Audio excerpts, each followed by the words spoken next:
क्या कभी आपके साथ भी ऐसा हुआ है कि गलती से आपने एक्सेल शीट में 100 की जगह 1000 लिख दिया हो या डेट वाले कॉलम में अपना नाम एंटर कर दिया हो और फिर पूरी रिपोर्ट खराब हो गई हो?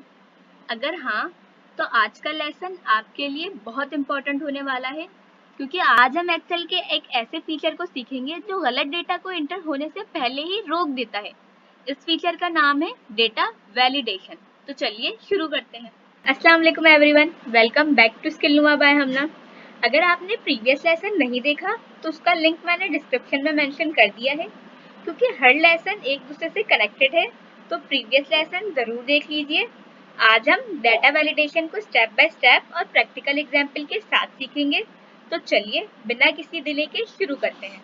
तो next, what is data validation? सबसे पहले एक सिचुएशन इमेजिन करते हैं। आप एक स्कूल की रिजल्ट शीट बना रहे हैं। मार्क्स वाले कॉलम में सिर्फ 0 से 100 तक के नंबर्स होने चाहिए, लेकिन अगर कोई स्टूडेंट के मार्क्स की जगह 150 या ABC लिख दे तो क्या होगा? पूरा डेटा गलत हो जाएगा। तो क्या एक्सेल को पहले ही बताया जा सकता है कि इस सेल में सिर्फ स्पेसिफिक टाइप का डेटा ही एंटर हो सकता है? जी हाँ, इसी फीचर को डेटा वैलिडेशन कहते हैं। आसान ज़बान में डेटा वैलिडेशन का मतलब है एक्सेल में रूल बनाना ताकि यूजर सिर्फ वही डेटा एंटर कर सके जो आप अलाउ करना चाहते हैं। अब इसे प्रैक्टिकली देखते हैं। सबसे पहले सेल को सेलेक्ट करेंगे जहां मुझे रूल अप्लाई करना है। देन हम यहाँ डाटा टैब पर जाएंगे और मुझे यहाँ डाटा टूल्स वाला ऑप्शन नज़र आ रहा है। मैं यहाँ डाटा वैलिडेशन पर जाऊंगी। लेट्स सी, यहाँ मुझे इस ऑप्शन पर डाटा वैलिडेशन नज़र आ रहा है।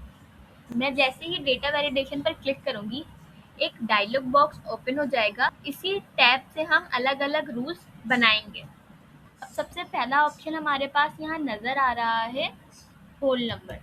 लेट्स सी, होल नंबर का मतलब होता है ऐसे नंबर जिनमें डेसिमल ना हो, लाइक 10, 50 या 95। तो मेरे पास यहाँ मार्क्स वाला कॉलम गिवन है। मैंने इस कॉलम को सेलेक्ट कर लिया है। स्कूल में मार्क्स कभी भी 100 से ज़्यादा नहीं होते। सो मैं यहाँ रूल अप्लाई करूँगी कि मेरे पास मार्क्स मिनिमम 0 और मैक्सिमम 100 होना चाहिए। इसी मैंने यहाँ रूल अप्लाई कर दिया है। देन ओके पर क्लिक करूँगी।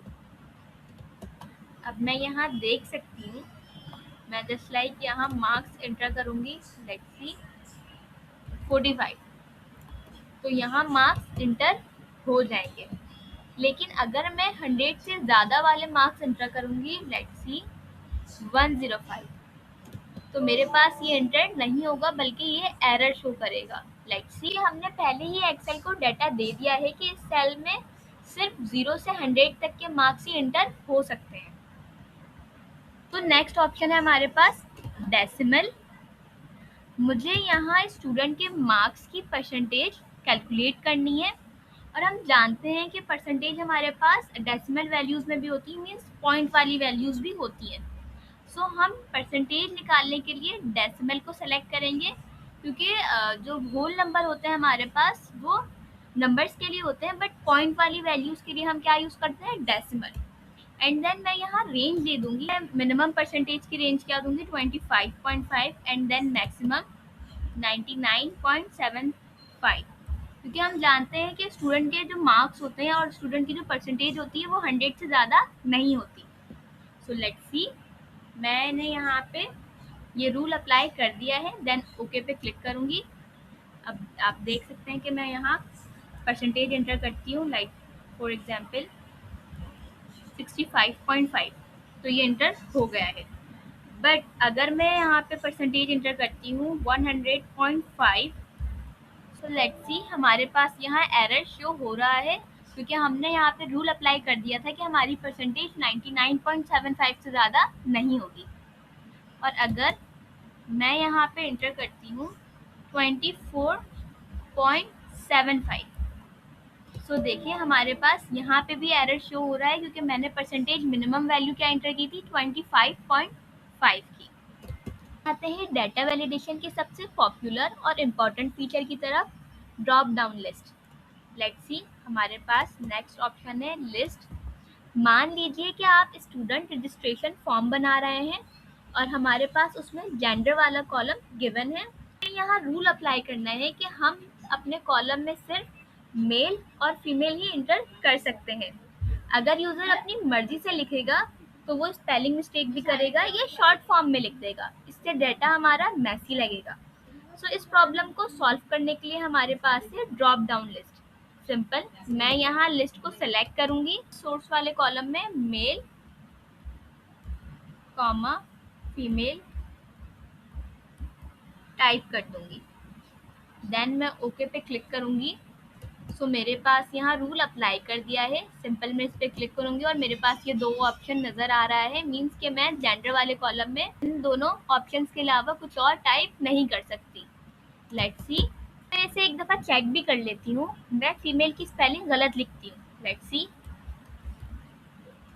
ये देखिए जैसे ही मैंने स्पेलिंग गलत लिखी तो मेरे पास यहाँ एरर शो हो रहा है। सो नेक्स्ट ऑप्शन है हमारे पास डेट, मींस डेट वैलिडेशन। अब मान लीजिए कि आप एक कंपनी के लिए लीव फॉर्म बना रहे हैं। कंपनी का रूल है कि लीव सिर्फ 1 जनवरी 2026 से 31 जनवरी 2026 के बीच की डेट के लिए ही अप्लाई की जा सकती है।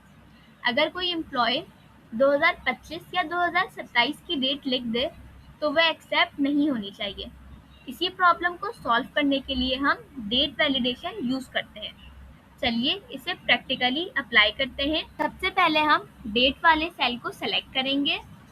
Let's see, then data validation पर जाकर डेट वैलिडेशन को सेलेक्ट कर लेंगे एंड देन स्टार्ट डेट पर हम 1 जनवरी 2026 लिखेंगे एंड देन यहाँ पर हम 31 जनवरी 2026 एंटर करेंगे, देन ओके पर क्लिक कर देंगे। लेट्स सी, मैंने रूल अप्लाई कर दिया है। अब मैं यहाँ एंटर करती हूँ 15 अगस्त 2026। लेट्स सी, मेरे पास यहाँ एरर शो हो रहा है बिकॉज मैंने क्या अप्लाई किया था, 1 जनवरी 2026 से लेकर 31 जनवरी 2026 तक, बट मैंने यहाँ कौन सा मंथ अप्लाई किया है, अगस्त। सो मेरे पास यहाँ डेट अप्लाई नहीं होगी और एरर शो होगा। सो नेक्स्ट ऑप्शन है हमारे पास टाइम वैलिडेशन। डेटा वैलिडेशन की तरह टाइम वैलिडेशन, अगर ऑफिस टाइमिंग सिर्फ 9 AM से 6 PM तक है तो टाइम वैलिडेशन की हेल्प से हम सिर्फ इसी रेंज को सेलेक्ट कर सकते हैं। ये हमारे पास टाइमिंग लिमिट अप्लाई करने के लिए यूज होता है। नेक्स्ट हमारे पास है टेक्स्ट लेंथ। कभी कभी ऐसा होता है कि हमारे पास फॉर्म में डिजिट के लिए लिमिट अप्लाई हुई भी होती है कि हम सिर्फ 10 डिजिट लिख सकते हैं या 5 कैरेक्टर ही अप्लाई कर सकते हैं। अगर कोई ज़्यादा या कम कैरेक्टर लिख दे तो डेटा गलत हो जाता है। इसके लिए हम क्या यूज़ करते हैं, टेक्स्ट लेंथ। मैं इसे अप्लाई करके दिखाती हूँ। मैंने यहाँ सेल सेलेक्ट किया हुआ है। अब मैं यहाँ टेक्स्ट लेंथ सेलेक्ट करती हूँ और मिनिमम पे 0 लिख देती हूँ और मैक्सिमम पे 11 लिख देती हूँ, क्योंकि मुझे यहाँ नंबर लिखना है, मुझे इस सेल में नंबर लिखना है और हमें पता है कि नंबर 11 डिजिट के होते हैं।